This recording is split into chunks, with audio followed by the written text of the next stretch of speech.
Live from Zoom and around the world, it's the QBE AcceliCITY Challenge. Today you'll meet 6 amazing companies and vote on which receives the $25,000 City Resiliency Track Prize. With Michael Lake, CEO of Leading Cities. And your host, COO and Acting Chair of the QBE Foundation, Dan Moore. Ladies and gentlemen, Dan Moore.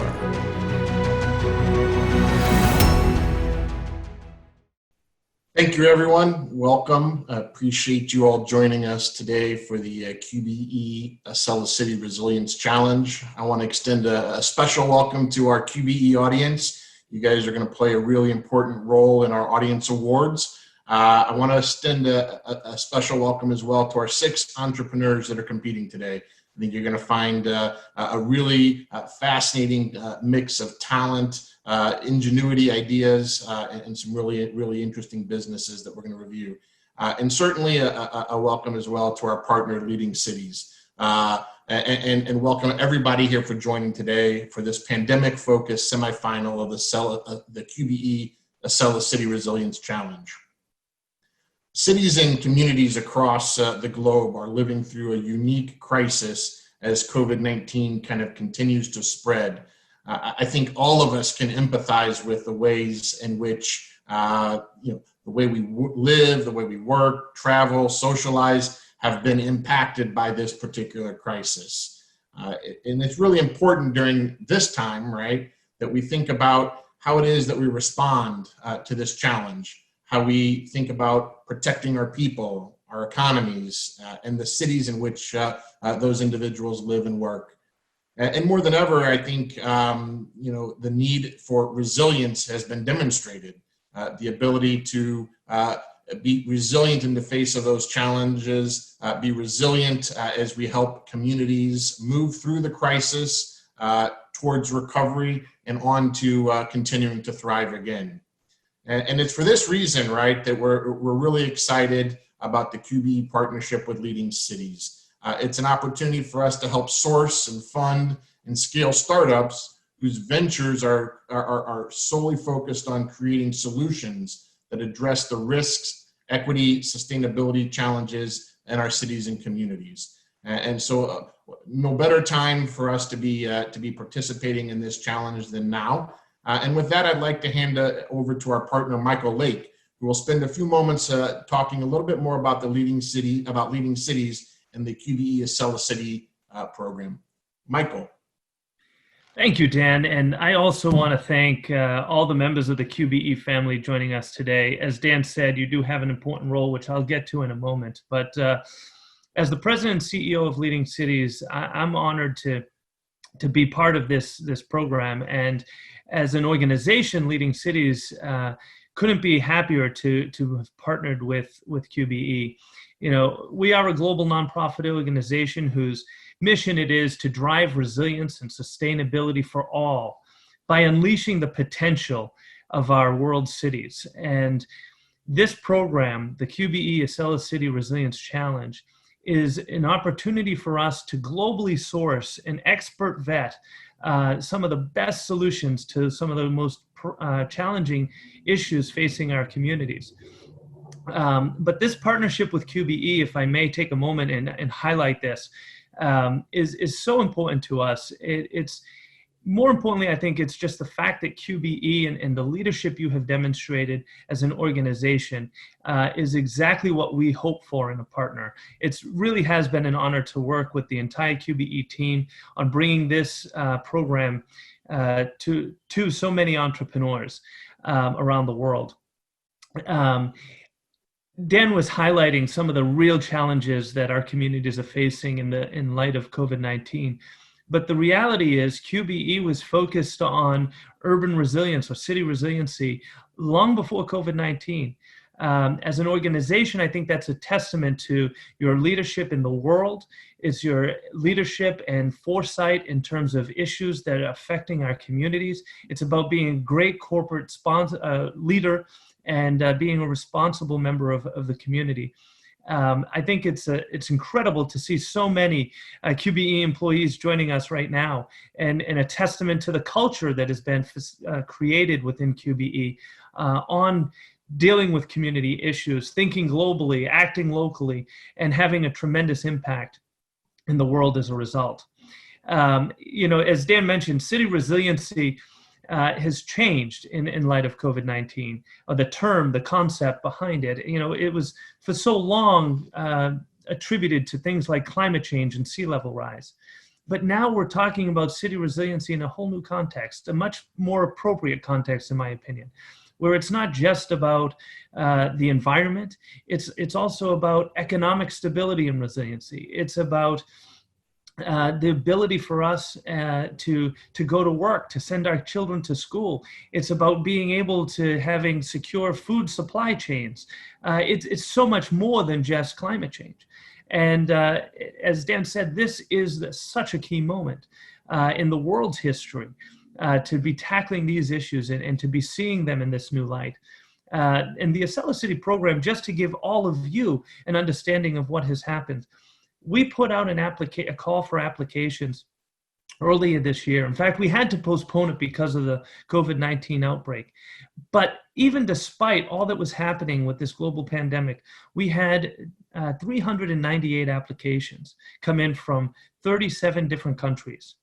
It was an incredible task to go through them all, and not an easy task to get it down to the top 50.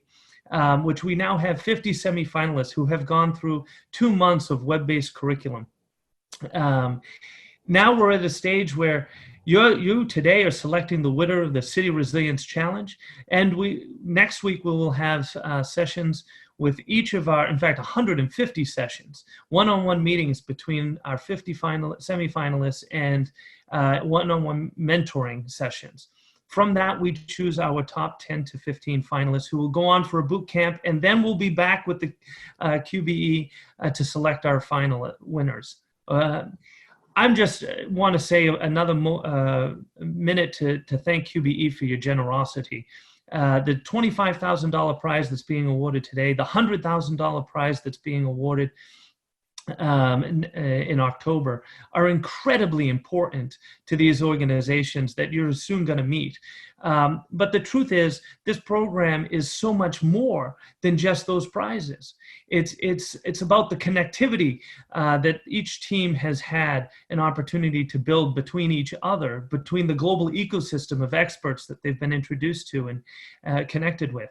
It's about recognizing them for all of their talents, their passion, and their commitment to solving some of these incredibly important and otherwise devastating challenges that our cities face.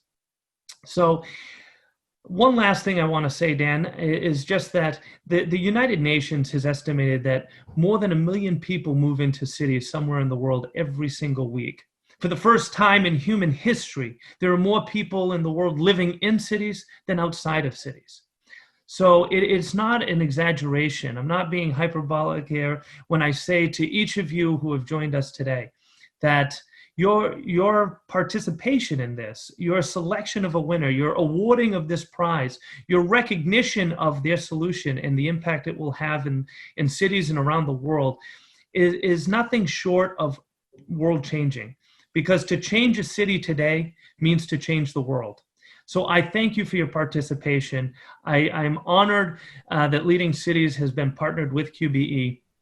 And I want to just also extend a special expression of gratitude to each of the teams you're about to hear.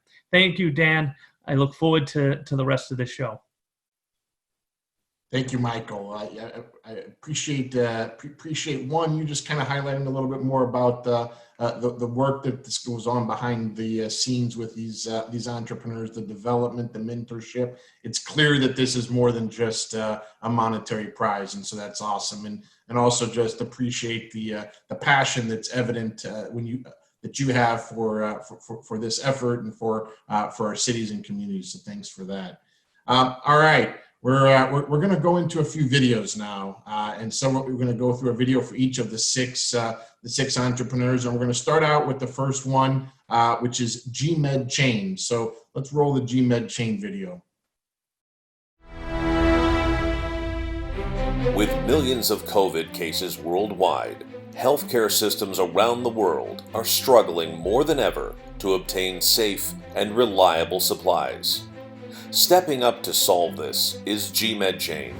As a blockchain-powered AI-driven platform, GMed Chain is here to rebuild trust in global trade and reinvent a safe, efficient, and transparent supply chain system to support and protect healthcare workers so they have the tools and resources to better help their patients. GMed Chain connects healthcare providers with a network of rigidly verified, direct suppliers with real-time tracking to deliver the right product to the right place at the right time, all for the most competitive price. By removing unnecessary intermediaries in the global supply chain, hospitals and governments can save money and time, increasing trust with patients and the community. Records are stored in a secure blockchain, tamper-free, and audit-ready. Using cloud-based management systems to smart sensors, this trusted supply chain provides a constant stream of real-time data and predictive AI applications to help proactively project future programmatic and budgetary needs, protect against corruption, make data-driven decisions to mitigate risks, and ultimately help more patients in need. Representing a 10x advantage in performance, cost, and data security over competitors, all while being easier to implement, GMed Chain is the future of medical supply chain management, positioned to save lives today.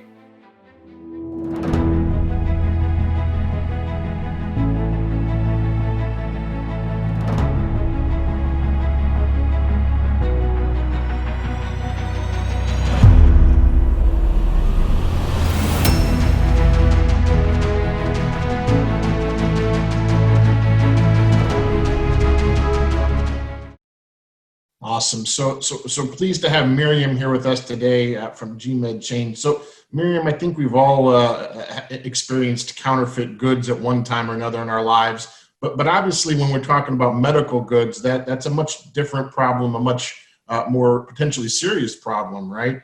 Can you speak a little bit more about the challenge of safe and reliable supplies and how it is that the GMed technology can have a great impact on that aspect? Absolutely, Dan. Today we all heard 3M was suing multiple Amazon sellers on selling fake N95 masks. And there's actually a widespread fraudulent production of PPE globally, putting millions of people's lives at risk. But it isn't just a COVID problem. Fake drugs kills more than 250,000 children per year, which could be avoided with our platform. At GMed Chain, we use blockchain technology to improve the safety and integrity of the health system. In this case, medical devices and medications used to save lives come with a digital ID and a history behind it, which is stored in a tamper-free manner. For example, when the food recall happened, sometimes beef, sometimes lettuce, as consumers like you and me, we need to know the food we're consuming is completely safe. Imagine in a world that we have complete information on what is my pacemakers made of, how my insulin got here, and who's the distributors, and what temperature my medicine is stored at. With GMed Chain, it can be done with a single scan. It sounds definitely like important to understand that full supply chain and control of that supply chain.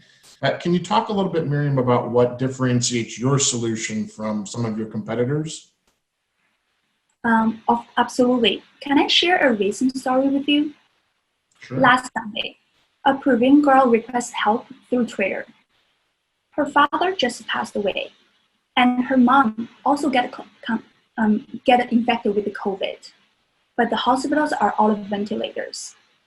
It wasn't easy, but we managed to find a used one for her.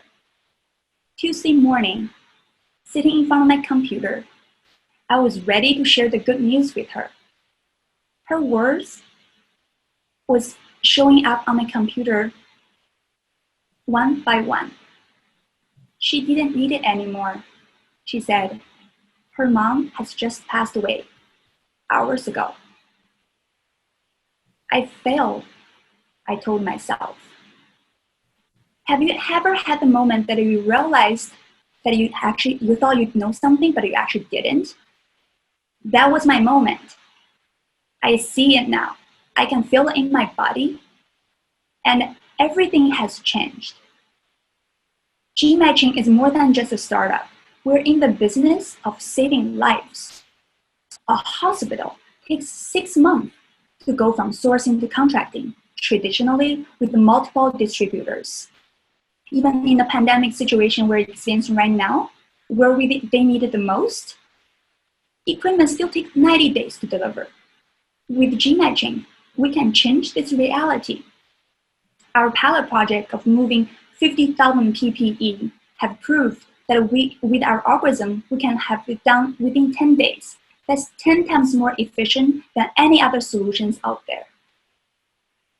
No, you can definitely see the advantage of having a shortened timeline to get those equipment and those medical devices and equipment and supplies in those kinds of situations. Thank you.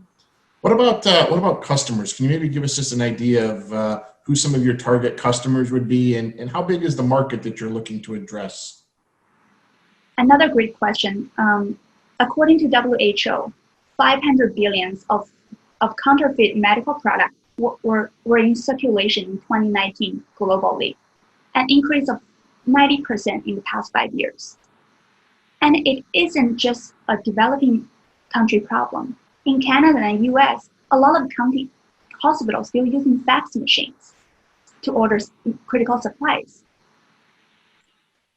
Last year, US government spent $1.2 trillion taxpayers' money on healthcare. Can you imagine how transformed your community could be with billions of dollars saved every year?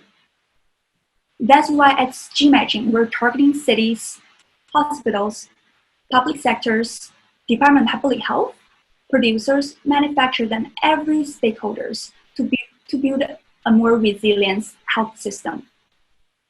The market is really the world, but we'll start with the metro cities in Latin America. Do you remember that Peruvian girl that in the matter of a few days, that she had a normal average family and now she's completely alone? More than 200 people died in Peru from COVID due to lack of access to ventilators. With 6 FDA-approved manufacturers already on board, our next goal is to move the first 100 ventilators in the next month. That's a fantastic goal. Thank you very much, Miriam. I appreciate that. Thank you. We're going to move on to our next video, which is carbon upcycling. So with that, let's roll the carbon upcycling video. Carbon upcycling technologies, formed to use the pollution of today to build the materials of tomorrow. If you take the weight of humanity and multiply it by 100 times, that is the amount of CO2 being released into the atmosphere every year. 40% of this comes from the built environment and is set to double in size by 2060. We envision a future using our single-step process where materials derived from CO2 can be used to enhance every facet of society, from buildings to batteries, plastics to solar panels, and even our medicines. As with our top 10 ranking in the Carbon X Prize, our CO2 embedded concrete additive is a solution to this resiliency challenge because it reduces the embodied carbon in the infrastructure all around us. This allows cities to become more resilient to climate change while facing our current pandemic. In fact, carbon upcycling technologies' nanoparticles can be used for disinfectants as well as air filtration. As cities build sustainably, utilizing our CO2 embedded materials, they do so with concrete which is up to 40% stronger and 25% less carbon intense, doing more with less, while building a brighter future for a world in need. That's carbon upcycling technologies.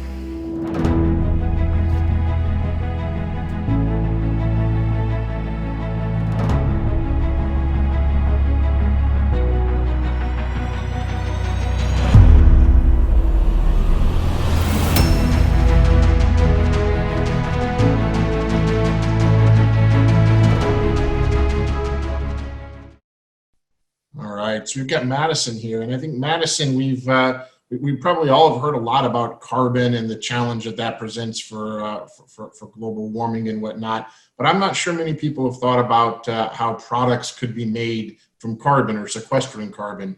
Can you tell us a little bit more specific about some of the products that you guys might be making or using with your technology, and how they help solve some of the problems that we've seen during the current pandemic? Yeah, for sure. I think right now is a really interesting time for discussing the intersection between climate change and the pandemic.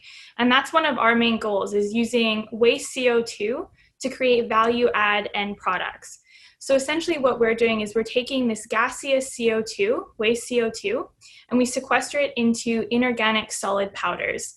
It's really just one platform technology, but by swapping out the solid feedstock, we're able to create a portfolio of many different additives. So these come out in a very fine powder form. And some of the products that we create are concrete additives. We've got plastic additives, solar panel coatings. We even have a consumer product line. So it's very, very broad.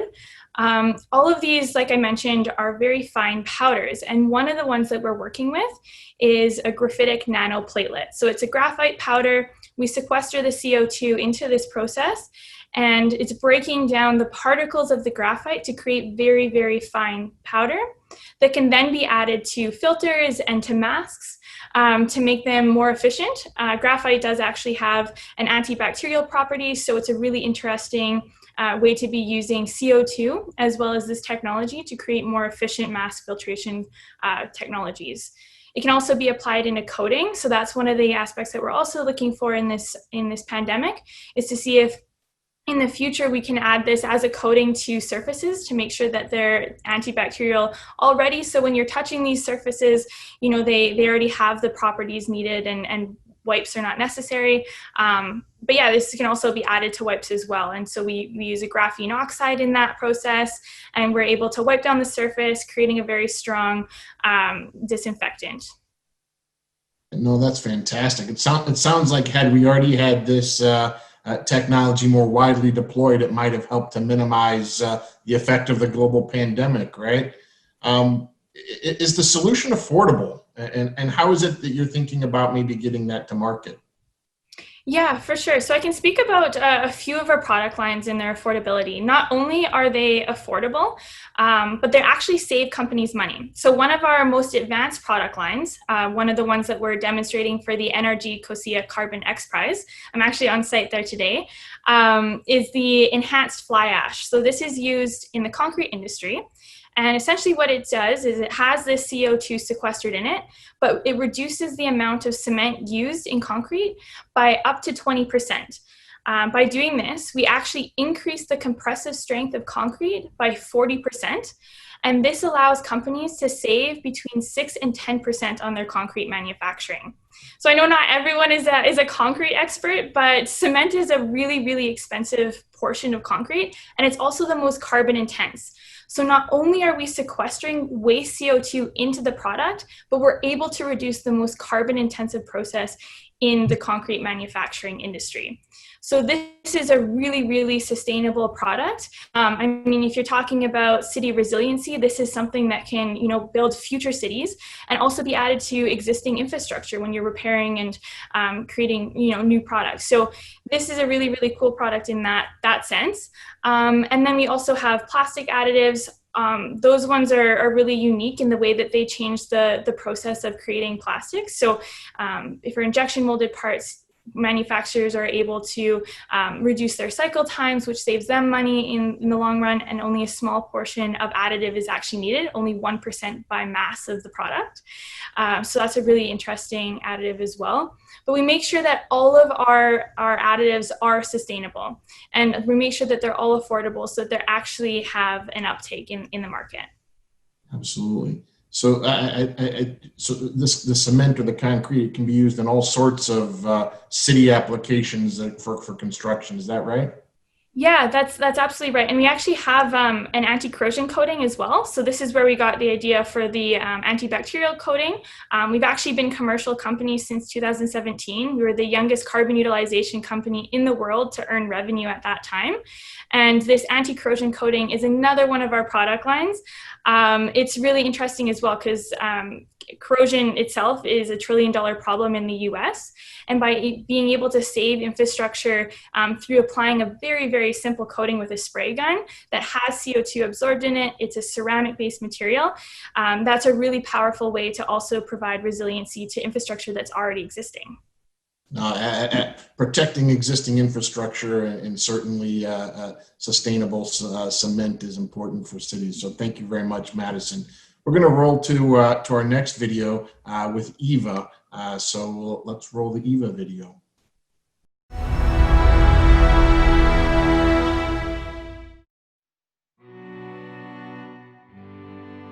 The Industrial Revolution was spurred by innovation in infrastructure, led by courageous and forward-thinking pioneers.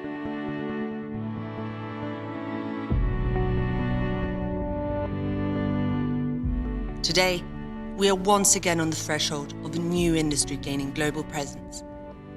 An industry which is in need of someone to lay the foundations for its growth.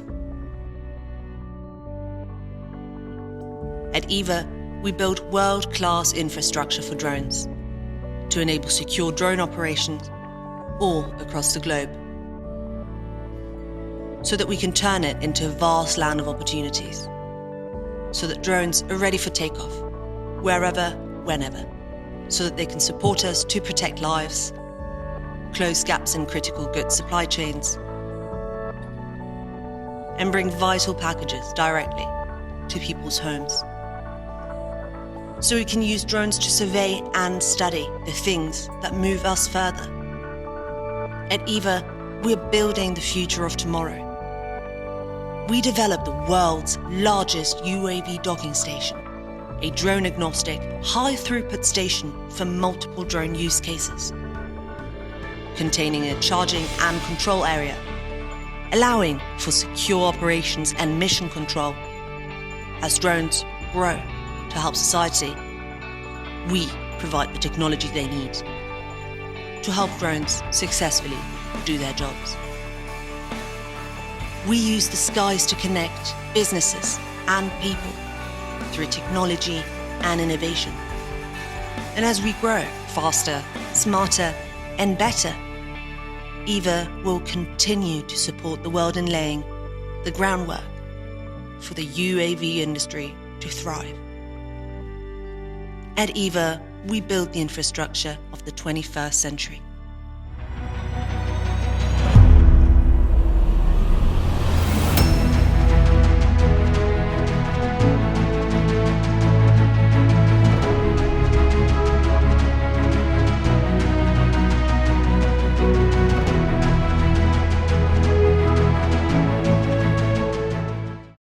So pleased to have Isabel here with Eva with us today. So I know a lot of us have heard about drones, and many folks maybe even have a drone, but I doubt many of us have thought about the infrastructure that's needed to operate large-scale drone networks effectively. Can you tell us a little bit more about why this is important and who will be utilizing this infrastructure?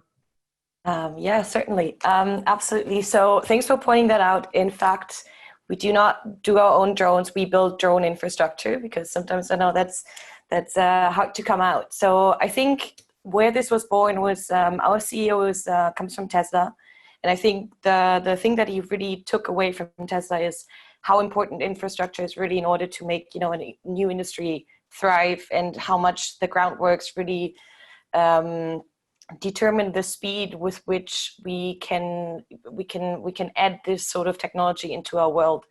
And so basically last year we went through the Techstars program, and at the time we were still building our own drone hardware. And then most of the mentors came around and they were like, so this sounds great, but so if drones are really going to be a thing, where are they going to land? How are they going to charge?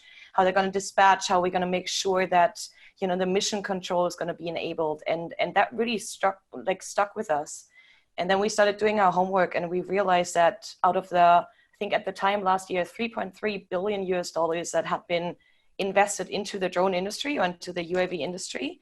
Only 1% went into infrastructure. And you know, we've seen this with trains, we've seen this with automotive and with electric cars as well. Like really, if there's no infrastructure on the ground, no one wants to buy a Tesla if you can't go anywhere with it. And that's the same with drones. Most people know the typical commercial drones, but if you think about it, the current range of most drones is between 15 to 20 minutes. So if you then think that we find ourselves in a developing country and you want to send a blood vessel from A to B, 15 minutes is not a lot.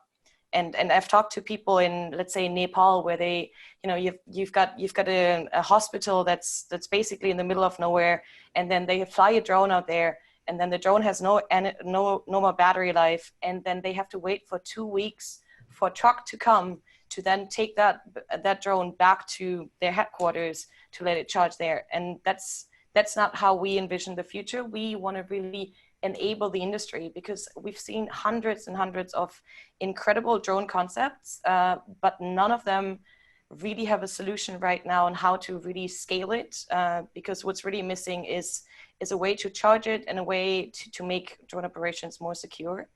And if you look at it from a urban city solution perspective, it's the interesting thing about drones is that people are scared, which is absolutely understandable.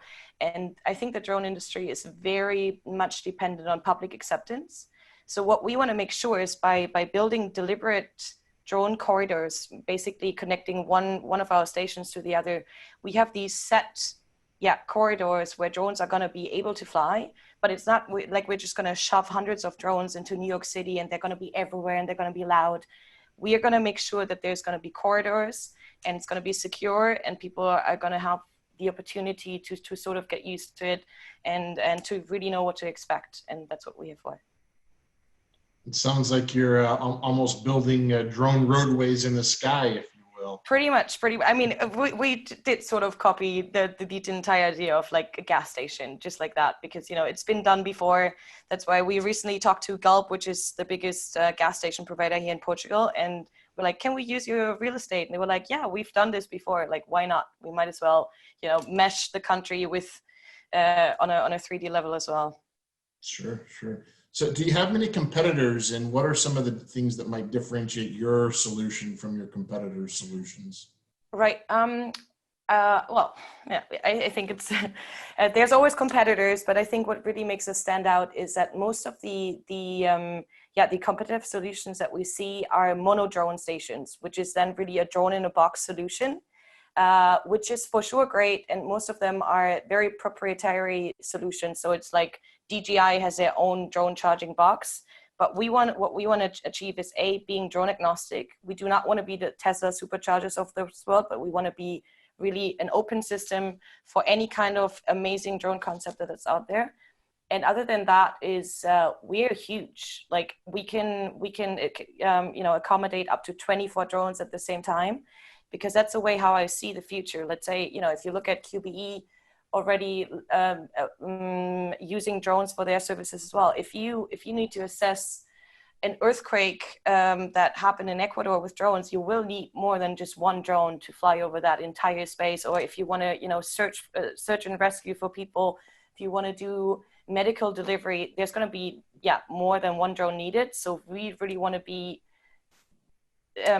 scalable. And the last thing that really differentiates us is the fact that we deliberately chose a container as a base, which is definitely not the sexiest solution, but it's certainly very practical, because, you know, the container was built in order to make it highly transportable. So you can put it on any kind of truck or vessel. So, you know, picture this, there's the unfortunate event of an earthquake or a flooding or a tsunami, then we can really just put 20 of our stations on any kind of vessel, which contains 24 drones, and you ship it to wherever it's needed. And then we can really immediately start saving lives. So I think the matter of like making it so highly transportable is great. Last but not least, the drone legislation is really very, you know, it's being written as we speak. So there's a lot of uncertainty. And if, for instance, there's a new airport being built, then drone corridors shift. So that gives us the advantage that we don't have anything anchored into the ground. We can then really just take a truck, put it on a truck, move it 10 meters, and we're good to go. Oh, fantastic! Yeah, it's definitely be an exciting future for drones as we look forward to the future. Yeah, I like these things as well. So thank you, Isabel. Appreciate it. Excited to talk about our next video or introduce our next video, and so we'll go ahead and roll our next video with Trellis.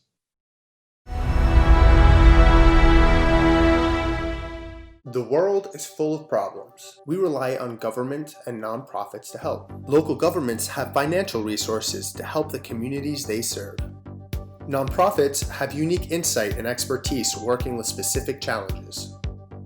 Trellis is the first SaaS platform to be laser focused on helping service providers map, manage, and publish their services, and map and manage their volunteers, helping service providers get the right information to the right people at the right time. LifeSpots is our core product.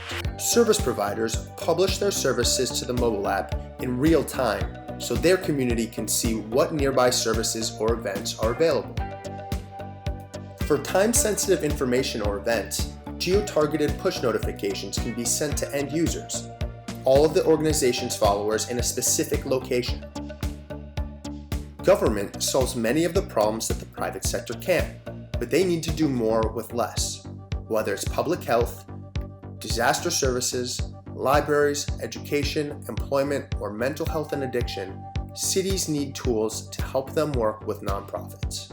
Nonprofits are part of the solution, and working together using the Trellis LifeSpots platform reduces duplication, improves efficiency, and increases impact.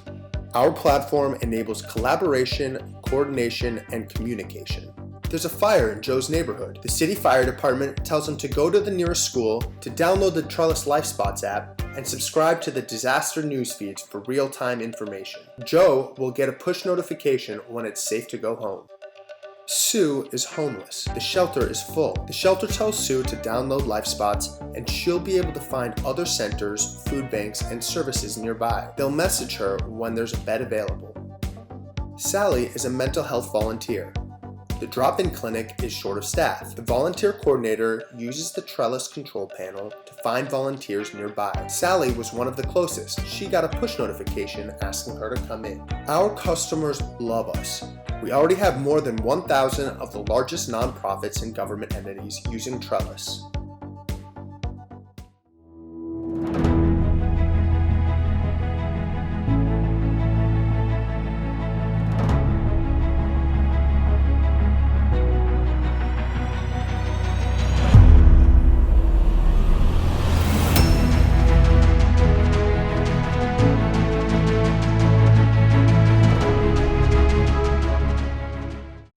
Hi, Shelley. Thanks for joining us today. Dan.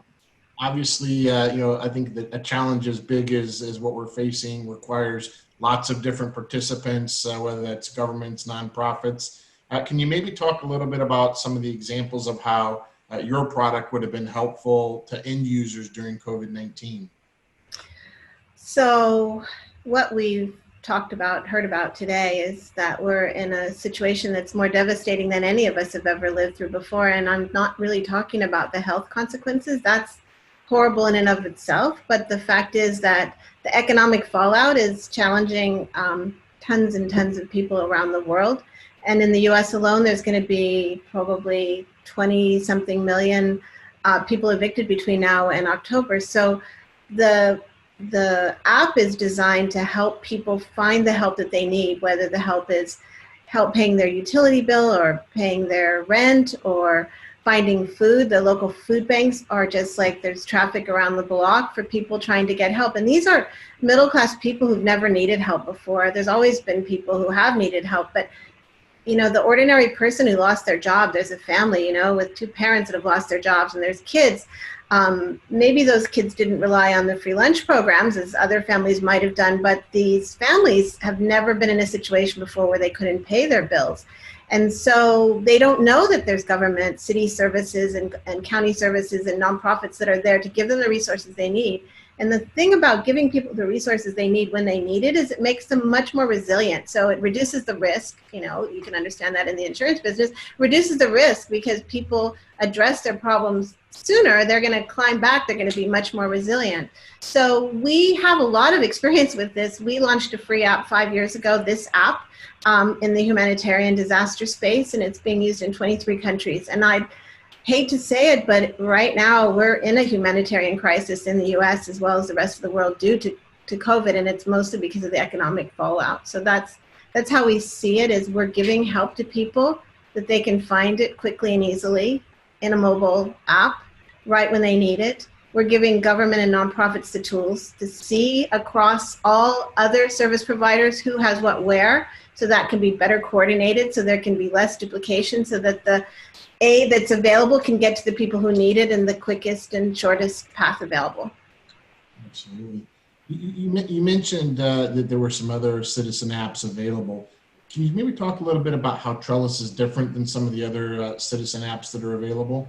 Yeah, so most citizen apps fall into a couple of categories. Sometimes they're the services of a city, a particular city, but as you and I know, we might live in one city and work in another city, and we might be in one county. So you'd literally have to have 3 or 4 or 5 of these apps on your phone in order to be able to find that particular jurisdiction services, and they don't ever include the nonprofit services that meet that area. So we're different in that we are aggregating through self-service all of the different services across any geographical line. Some of the other types of citizen apps are click and fix, so you report potholes or noxious weeds. This is not in that category. We could easily add that, but this is more about finding the critical help that you need in a crisis. Sure. That makes sense. So the business model for Trellis is really dependent on having buy-in from governments, nonprofits, and end users, right? You mentioned in the video the number of partnerships that you already have established. Can you talk a little bit maybe about one of those partnerships where you've already seen this partnership be done successfully? Well, we're more established in the other 23 countries besides the US, but some of the ways it's been used is to help people with food insecurity, for example, in the UK. So one of the partnerships there is a big nonprofit that's been using it, rolling it out. They recruit all of the other nonprofits. It creates a wonderful network effect. They want all their partners to use it so that everybody has access. For our first commercial customers, because we just launched the commercial product this year, we have the 9 Bay Area counties and the Metropolitan Transportation Commission using it. They're using it to help get people from one place to another in fires. And of course, right now in California, that's a pretty big problem. We have King County in Washington. They're using it. We're rolling out with 40 different use cases, things to do with formerly incarcerated youth and homelessness and quite a few different use cases. And our business model is that the government pays. They pay 0.1% of their particular budget, if it's the housing budget or if it's the entire county budget. It's up to them to decide. And that 0.1% is great. They love it because it means that we're aligned with them. And as the budget goes down next year, they're not going to get less of our product. They're going to get the same product. It's a flat rate that everybody gets to use it for that. So it's a great pricing model. Nonprofits get to put their services in for free, so it's a little bit like the white pages. They love it because they get to post all their services so everyone can find it, and we help them do the marketing to make sure people find their services. And it's free, of course, to the public. Fantastic. Thank you, Shelley. Really appreciate that.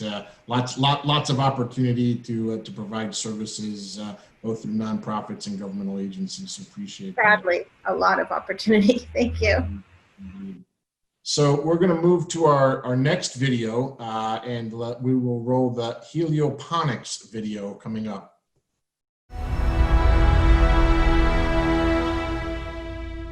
With the world's population estimated to grow to over 9 billion by 2050, the amount of land for agriculture is in decline. Heliponics GrowPod Smart Garden Appliance offers an answer to a global food output that must increase. A contained place to grow plants where everything from temperature to lighting is controlled and regulated, GrowPod is like Keurig coffee pods for food.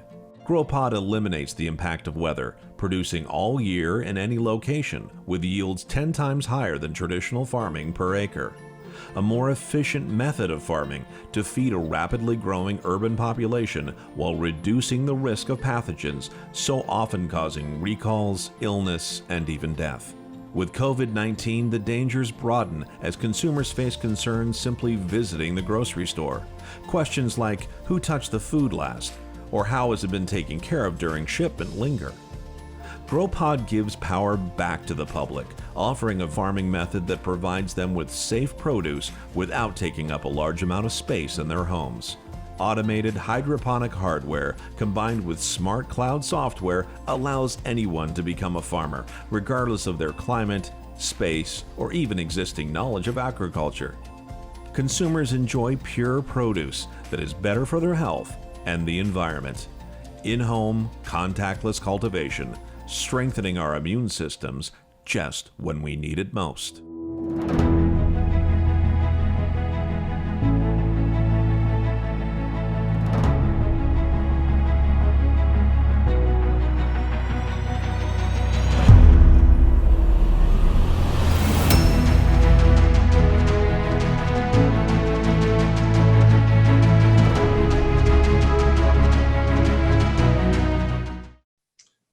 So pleased to have Scott here with us today from Helioponics. Scott, one of the things I recently read was a statistic that said by the end of the year, maybe up to 12,000 people per day could be dying globally from hunger, effects related to COVID-19 and other things around that, which is obviously a significant number, right? Can you tell us a little bit about how Helioponics would help to solve that problem, as well as some other issues that may be arising from COVID-19? It's a very unfortunate situation, but an excellent question. Thank you, Dan. Helioponics enables localized production of pure produce inside of the GrowPod Smart Garden appliance with a monthly recurring seed pod subscription that could be described as Keurig for food. The 30-day growth rate from which this seed pod goes to a full head of harvest, as you just saw in that video, spanned over the 60 ports in our device shown here, allows the user to harvest a full head of greens out of this GrowPod on a daily basis once their growth cycle's been initiated.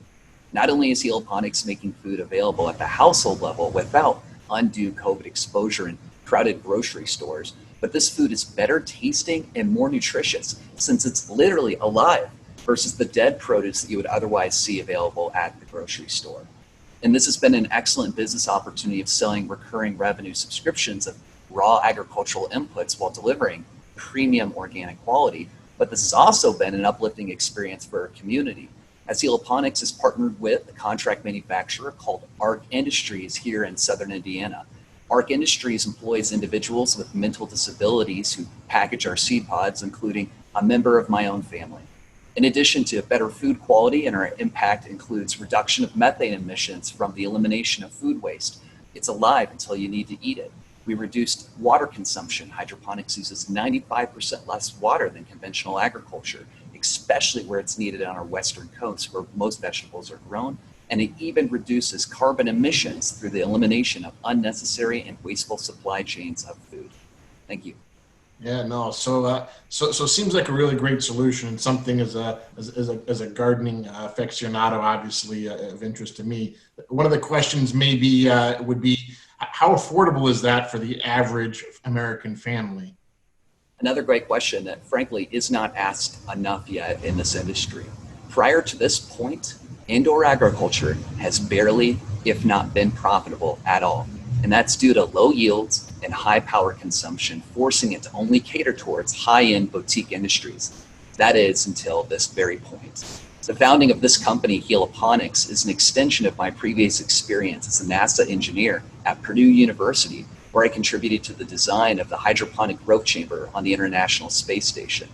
Through that experience, Helioponics has been able to develop a proprietary system called rotary aeroponics that has been invested into by the Purdue Research Foundation, which allows us to triple our yields with half the power consumption of our nearest competitor. This design, exclusively with multiple utility patents, uniquely allows consumers to have an ROI within 1 year when considering the hardware, electricity, and the monthly subscription cost of the seed pod consumable. However, when you consider that the appliance companies that Heloponics is currently having discussions with are considering the elimination of a vegetable drawer in your refrigerator in favor of a cultivation chamber using our technology, then the ROI is instantaneous in an appliance that you already own. Thank you. No, fantastic. So, obviously, one of the things that sounds different about the helioponic solution is maybe the integration to the refrigerator drawers that you just talked about. One of our audience members actually just asked a question about the organic nature of helioponics. Can you maybe just give us a little bit about how helioponics produce is organic? Yeah, so organic certifications are regulated by the USDA and oftentimes can even allow certain uses of pesticides, something that we use 0% of in no circumstance whatsoever.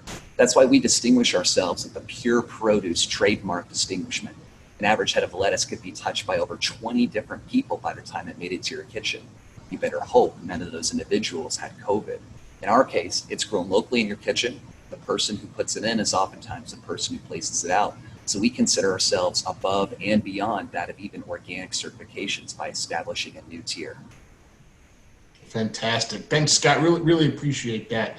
We're going to go with our last video here, and so we will we'll roll the video with Weave Air.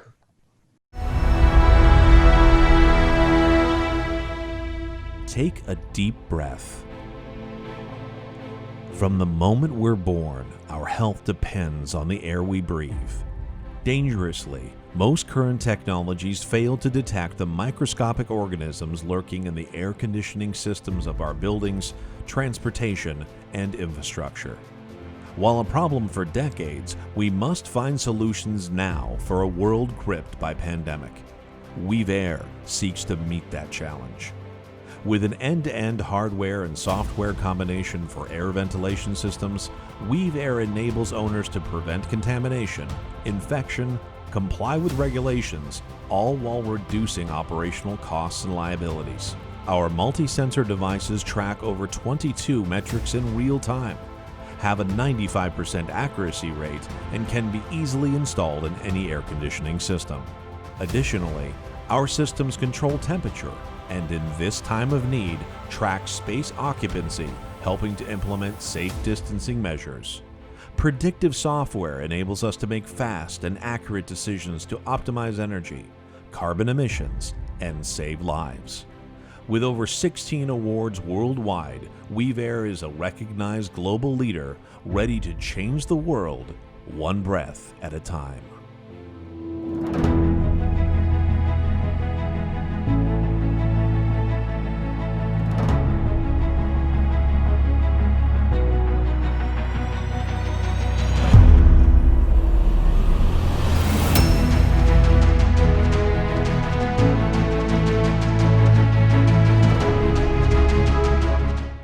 Hey, Natalia, it's great to have you with us today. I think, before COVID-19, I doubt many of us really thought much about indoor air contaminants when we entered a building, a restaurant, a subway. But I bet it's top of mind for anybody who walks into a building today. Can you maybe tell us a little bit about how this solution might help mitigate the risk of being infected with COVID-19 at a time when we're considering how workers might return to offices, for example? Thank you, Dan, and hello, everyone. It's an honor to be here. Yes, exactly. As we have seen from how this pandemic is evolving, there is many factors contributing to the increased rate of the infection, including things like air quality, of course, space occupancy, and of course, ventilation system performance are some of the critical factors. I actually spent the last 10 years as an engineer doing my PhD in environmental engineering and developing new solutions based on sensors and algorithms to allow us to make better decisions that can help improve our health and the way we manage our buildings and infrastructure. I discovered there is evidence that 75% of the buildings and infrastructure don't have a well-functioning ventilation systems. And most of the time, the operators don't even know about it, which is very concerning, and we need to do something about this. The reason behind this is that many of the critical data about how ventilation systems are working and infection control systems are performing is missing. and we need better data to be able to enable this maintenance. At Weaver, we mitigate the risk in 3 ways. Number 1 is we provide preventative alerts and of the biggest number of risk factors that we track over space and time. We monitor over 20 different risk factors that we then use to enable better decisions. And we monitor them with very high accuracy, at 95% accuracy. We also evaluate the effectiveness of existing filtration and disinfection technologies, because as we've all seen, not everyone knows, if we install a UVC systems or electrostatic filter, how effective it is actually. And so it's critical for us to have that knowledge to make better decisions. We also help reduce the risk and liabilities of the way that buildings are operated. And this is very important because there is new standards that are coming into place based on ASHRAE, NIH, and OSHA in order to improve the health and safety of people in these buildings. So we are actually creating a new standard for creating a better building operations and better systems in place.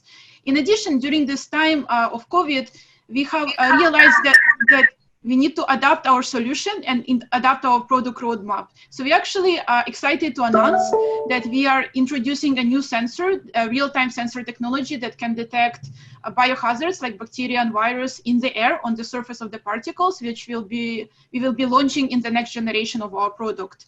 And this will be quite groundbreaking. In addition, we are developing new systems for tracking face mask and PPE effectiveness. So in case we are lucky enough to win the 25K prize today, we will be definitely putting these funds into bringing these technologies to the market faster. Excellent. Yeah, thanks. So maybe just one more question before we move to the voting here. Can you tell us just a little bit about how the software and the hardware work together for your solution? What's the importance of having both hardware and software? Yeah, that's a great question. Thank you. So we call it a safety as a service solution that's composed of Weave Detect, which is our IoT device network, and our software, which is Weave Connect, where we use advanced algorithms, predictive algorithms to enable better decisions. Our hardware is a multi-sensor devices. It combines different types of sensor together in one board, and it tracks different factors like hazard, ventilation system performance, air quality, occupancy, and others, all within one device that is very easy to install. It can be added to any ventilation system in the buildings. We also build networks of these devices across the buildings or transportation system, which enables us to diagnose the problems faster and track down where the contamination is coming from and how do we fix it quicker to enable us to ensure the safety of people. Our software connects to our devices and enables 3 core benefits and enables this remotely so that we can ensure health and safety of people without having to travel on site.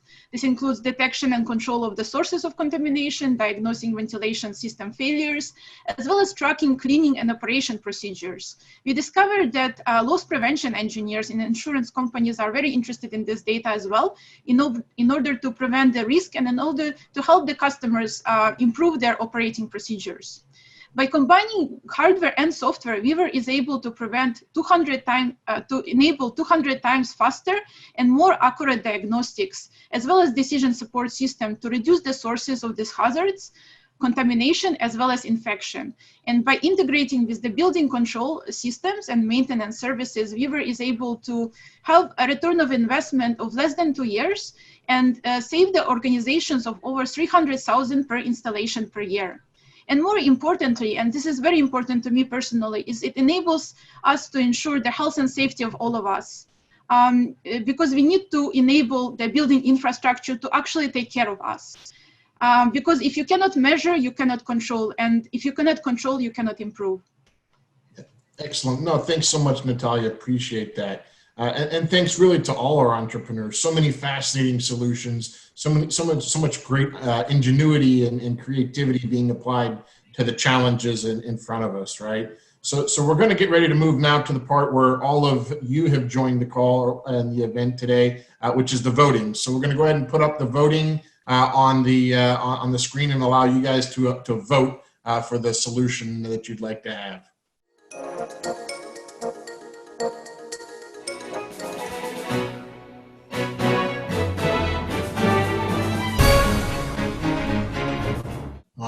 right, and so we're going to announce the winner here in just one moment. Before I do, I want to remind everybody that the finals will be held on October 22nd, so plan on attending the finals. And with that, we'll announce the winner, and the winner is Carbon Upcycling.